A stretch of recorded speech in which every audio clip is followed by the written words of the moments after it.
یہ ایک ایسا عقیدہ ہے کہ اگر انسان اس عقیدے کا انکار کرے گا تو مسلمان نہیں رہے گا۔ کسی اور پر جب کسی پر کفر کا فتویٰ لگانا ہو تو اسلام نے کسی پر کفر کے فتوے کی اجازت نہیں دی۔ بڑے محتاط طریقے کے ساتھ ہم کسی کو کافر کہہ سکتے ہیں، جن میں چند ایک یہ ہیں جو نبی کی رسالت کا انکار کرے، اللہ تعالیٰ کا انکار کرے۔ انہی عقائد میں سے ایک عقیدہ ختم نبوت کا ہے کہ اگر انسان اس عقیدے کو نہیں مانتا تو وہ مسلمان نہیں ہے۔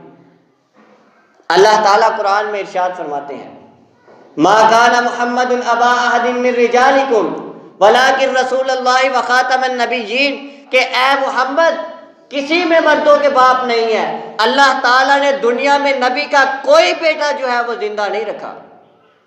ما کان محمد ابا احد من رجالکم، کہ واضح طور پر اللہ تعالیٰ نے کہہ دیا کہ محمد صلی اللہ علیہ وسلم مردوں میں سے کسی کے باپ نہیں ہے۔ نبی کے جتنے بیٹے تھے آپ کی زندگی میں وفات پا گئے۔ ولیکن رسول اللہ وخاتم النبیین، اللہ تعالیٰ نے واضح طور پر اعلان کر دیا کہ محمد صلی اللہ علیہ وسلم آخری نبی۔ نبی کریم صلی اللہ علیہ وسلم نے ارشاد فرمایا لو کان بعدی نبی لکان عمر، اگر میرے بعد کوئی نبی ہوتا، اگر میرے بعد رسول آنا ہوتا، اگر کسی کو نبوت رسالت ملنی ہوتی تو وہ دنیا کی ایک واحد شخصیت تھی، وہ عمر فاروق رضی اللہ تعالیٰ عنہ۔ اور پھر ساتھ ہی نبی نے ارشاد فرمایا لا نبی بعدی، میرے بعد کوئی نبی نہیں۔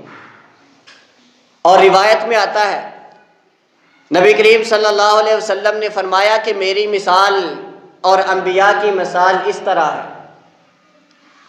کہ جیسے ایک شخص نے بڑی ہی شاندار بلڈنگ بنائی، خوبصورت مکان بنایا، گھر بنایا، گھر کو چاروں طرف سے دیکھے تو وہ مکمل دکھائی دیتا ہے، صرف ایک اینٹ کا جو راستہ ہے یا جگہ ہے وہ رہتی ہے۔ نبی کریم صلی اللہ علیہ وسلم نے فرمایا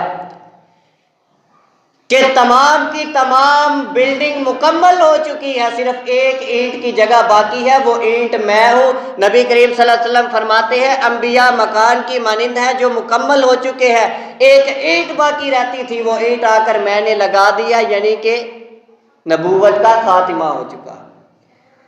آپ کے بعد قیامت تک نہ کوئی نبی آئے گا، نہ کوئی شریعت آئے گی، نہ کوئی رسول آئے گا۔ نبی کریم صلی اللہ علیہ وسلم کی تعلیمات قیامت تک چلتی رہیں گی، اور انہی تعلیمات پر عمل کرنے والا اللہ تعالیٰ کے ہاں سرخرو ہوگا،